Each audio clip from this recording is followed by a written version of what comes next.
Ulhasnagar railway स्टेशनवरती आपले उल्हासनगरमध्ये राहणारे काही महिला मुली हँडिकॅप आणि लेडीज डब्यामधून येत होते.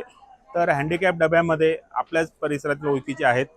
तर ते काही बेवडे आणि ते काही जण होते असे विद्रोही. तर त्यांनी पूर्ण अश्लील चाळे करून अश्लील हावभाव किंवा म्हणजे अशा नको ठिकाणी हात लावून वगैरे सगळं म्हणजे घृणास्पद काम केलं. तर त्यांनी तिकडच्या महिलांनी वगैरे त्याला म्हणजे थोडासा चोप देऊन पोलिसांच्या हवाले केला.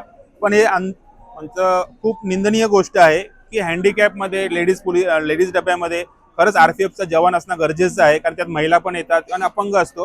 आणि चर्सी गंजडींचा खूप वावर सगळीकडे वारलाय.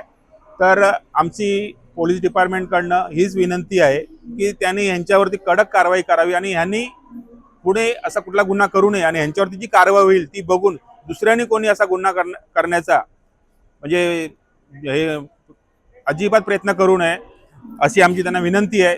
जर म्हणजे आम्ही यायच्या पहिले पोलीस स्टेशनला होते, जर आम्ही यापर्यंत बाहेर भेटले असते, हा रूप काहीतरी वेगळंच असतं. कारण की असे जे विद्रोही लोक असतात त्यांच्यावरती कडक कारवाई नागरिकांनी पण केलीच पाहिजे आणि प्रशासनाने तर जास्तीत जास्त कडक कारवाई यांच्यावरती केली पाहिजे.